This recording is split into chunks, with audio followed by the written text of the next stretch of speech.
Hi hello everyone, সবাই কেমন আছো? আশা করি সবাই ভালো আছো। তো তোমরা আশীর্বাদে আমি এখন একটু ভালো আছি। কয়েকদিন আগে শরীর খারাপ গেছিলো। তো দেখো কি, এগুলো দেখলে কি একটা মনটা কি শান্তি লাগে, যেমন লাগে না স্নান করতাম ইচ্ছা করতেছে, কিন্তু তা কিন্তু না, দেখলেই ভয় লাগবো। তো পুরো ভিডিওটা দেখো কন্টিনিউ, আশা করি ভালো লাগবে। তোমরা জানো যে আমাদের পৃথিবীতে 3 ভাগ জল আর 1 ভাগ স্থল। তো দেখো তারই নমুনা একটু। তো এটা কোন জায়গা, কে কে এই জায়গাটা গেছো, কে কে গেছো না, আমার একটু কমেন্ট করে জানাবে। আমি জানাবো অবশ্যই তোমরা কমো, যে আমি যেহেতু গেছি তোমরা অবশ্যই জানাবো এটা কোন জায়গা। তো তার আগে তোমরা আমার কমেন্ট করে কও এটা কোন জায়গা। এরকমভাবে জল স্রোত যাইতে পারে। তো আশা করি অনেকে দেখা বুঝা লাগছো, অনেকে দেখা বুঝছো না। তো সাথে থাকো, কন্টিনিউ করো, একটু হলেও বুঝতে পারবা।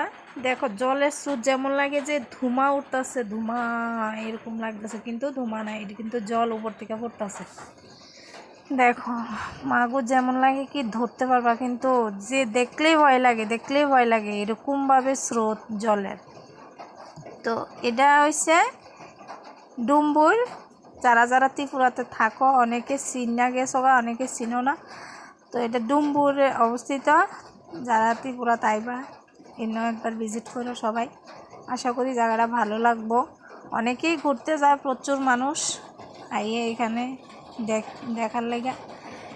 তো জলের স্রোতের নমুনা দেখলে তো তোমার এমন ভয় লাগবো। দেখো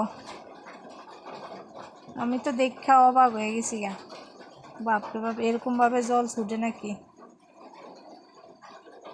দেখো আমি তোমরা দেখানোর লেগে একটু কাছের থেকে দেখানোর চেষ্টা করছি। তার মধ্যেও মানুষ এত সাবাস, দেখো গিয়ে সেটা ফটো তুলে, এটা তো ভালোই। আরও মাঝখানে একটা ছেলে গিয়া ফটো তুলছে।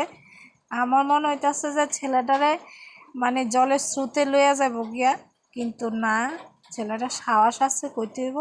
তো তোমরা দেখতে থাকো কন্টিনিউ। এরকম ওই দেখো, ওই কইলাম যে ওই দেখো কোনো গিয়া ফটো তুলে মানে আছে কোনো। দেখো জলটি কি এরকমভাবে ছুটছে, যেমন লাগে ও পাহাড়ের মতন, ঢেউর মতন যাইতেছে, ঝর্নার মতন। তো খুবই সুন্দর জায়গাটা। তো তোমরা আশা করি তোমরাও ভালো লাগবো। তোমরা যারা যারা দেখছো না, তো অবশ্যই একবার ভিজিট করে দেখো জলের স্রোতের নমুনা দেখো।